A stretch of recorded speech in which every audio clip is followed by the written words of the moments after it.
दिल्ली की एक ही योजना थी, फरिश्ते योजना। ठीक है, तो वो जो दिल्ली सरकार के जो ये केस अभी चल रहा है सुप्रीम कोर्ट के अंदर, एलजी साहब से जो क्या बातचीत हो रही है, कितनी आगे बढ़ी और किस तरह से क्या चीज़ें इस स्कीम के तहत दी जाती है, क्या होती है, क्या फ़ायदा है, वो आज हम सारी चीज़ें इसमें देखेंगे। तो अगर आपको वीडियो अच्छी लगती है तो लाइक शेयर सब्सक्राइब ज़रूर करें और हो सके तो वीडियो को पूरा देखें, आपको ज़रूर अच्छी लगेगी। ठीक है, तो चलिए देखते हैं। देखिए, ये जो फरिश्ते योजना थी दिल्ली सरकार की, इसको लॉन्च किया गया था 15 जनवरी 2018 को। ठीक है, ये आपकी हुई थी 15 जनवरी 2018 को और ये 1 साल से बंद है। और ये स्वास्थ्य जो सचिव हैं दिल्ली के, ये दीपक कुमार नाम है इनका। ठीक है, इन्होंने इसको बंद किया हुआ है। ठीक है, अब हम देखते हैं कि देखिए सबसे पहले ये स्कीम फरिश्ते जो है ये आपकी, ये है क्या। जो भी सड़क पर कभी भी एक्सीडेंट किसी का होता है, तो जो भी एक्सीडेंट जिस पर्सन का हुआ है, और जैसे कि मान लो मैं जा रहा हूँ और मुझे देखो किसी का एक्सीडेंट हो गया सड़क पे, अब मुझे क्या करना है कि भाई अब मैं उसको किसी भी पास में जो भी नियर बाई मुझे वहाँ पे अस्पताल दिख रहा है, चाहे वो सरकारी हो प्राइवेट हो। सरकारी है तो अब हम तो जा ही सकते, लेकिन अब प्राइवेट है तो हर कोई तो सोचता है ना जाने से पहले कि भैया प्राइवेट, अब सरकारी अस्पताल 10 किलोमीटर दूर है, अब प्राइवेट वहीं पास में ही है, कुछ मीटर की दूरी पर है, 400-500 या 2 मीटर की दूरी पर।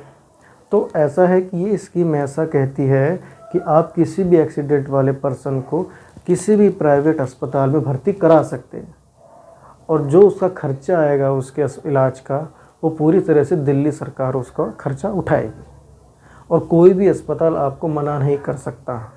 ठीक है, और ऐसा नहीं है कि आपसे कोई पूछताछ, देखिए उसकी मैं बताता हूँ। तो ये स्कीम है कि आप किसी भी जो उस टाइम एक्सीडेंट हो उस पर्सन को किसी भी प्राइवेट अस्पताल में जाकर भर्ती करा सकते हैं और उसका पूरा खर्चा सरकार उठाती है, दिल्ली सरकार। अब देखिए इसमें क्या था कि ये भी बातें हो रही थी कि हर कोई नहीं चाहता है कि डेंटल केस में पढ़ना, वक्त नहीं है लोगों को, देख के चले जाते हैं। हाँ, इंस्टाग्राम पे और जगह पे लाइक या कुछ ऐसा कि मुझे डाल देंगे, लेकिन जब कोई रियल में कुछ हो रहा होगा ना, तब कोई उधर कुछ नहीं करने वाला। ठीक है, ये सब आजकल ऐसा। ठीक है, अब बात करते हैं दूसरी। तो देखिए अब ऐसा होता तो कोई पुलिस के केस में पढ़ना नहीं चाहता, तो लोग क्या करते थे ना कि भाई हम तो नहीं जा रहे, भाई जाएंगे तो बस जाए, खामा का पुलिस केस बनेगा। तो आप जब लेके जाएंगे आपसे कोई पूछताछ नहीं होगी और आपको सम्मान भी दिया जाएगा, आपको फरिश्ते एंजल के तौर पर आपको सम्मानित किया जाएगा, सर्टिफिकेट दिया जाएगा और आपको और 2000 रुपये भी दिए जाएंगे।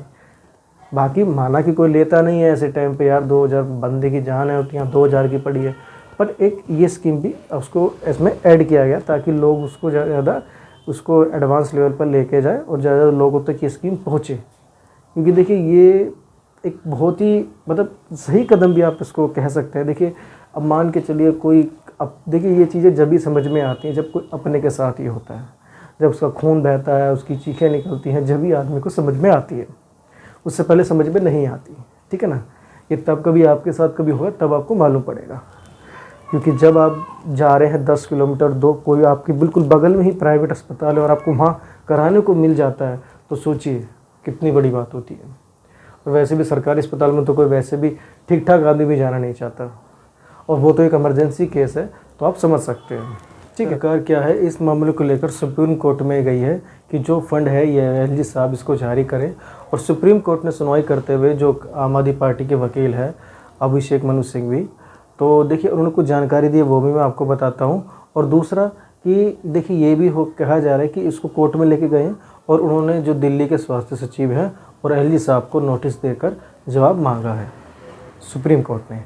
तो देखिए उसमें कहा गया है कि अभी तक 23,000 लोगों को इससे बेनिफिट हुआ है।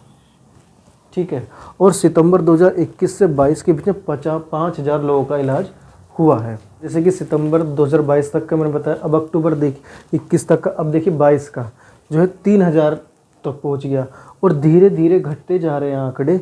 और अक्टूबर तक अभी इस साल में अगर आए तो 40% का डिक्रीज़ हुआ है, मतलब 40% कम आरपी की जो ड्यूज़ हैं वो नहीं पे हो पा रहे हैं। ये आपका 2,212 पेशेंट है और उनका जो है 2.8 करोड़ रुपया है, ये रिलीज़ कर दिया गया है। ठीक है, आपका 1392 ये जो पेशेंट है इनका अभी पेंडिंग चल रहा है 1.46 करोड़। ठीक है, तो ये है। अब देखिए इसी को जो फंड रुका हुआ है, ये स्कीम एक तरह से बंद कर दी गई है, एक तरह से भी 1 साल से बंद है। इसी को चालू कराने के लिए आपको पता है सुप्रीम कोर्ट पहुंची है दिल्ली सरकार कि एलजी साहब इसको अप्रूव करें, और इसीलिए सुप्रीम कोर्ट ने भी एलजी साहब को और जो है आपका स्वास्थ्य सचिव, उन दोनों को नोटिस जारी किया है। अब देखिए, अब बात करते हैं कि रोड एक्सीडेंट्स की, कि दिल्ली के अंदर कितने बुरे हालात हैं इस चीज़ के मामले। दिल्ली में सबसे ज़्यादा, अब 10 लाख की आबादी वाले शहरों की बात करें तो सबसे ज़्यादा रोड एक्सीडेंट दिल्ली में होते हैं। तो ऐसे में ये स्कीम और भी ज़्यादा, मतलब कि ज़रूरत को जिस तरह से आंकड़े आ रहे हैं उस हिसाब से तो लगता है कि शायद ज़रूरत ज़्यादा है। देखिए 2021 में 4720, 2022 में 5652 और उसमें 4803। ये अक्टूबर 2023 के आंकड़े हैं।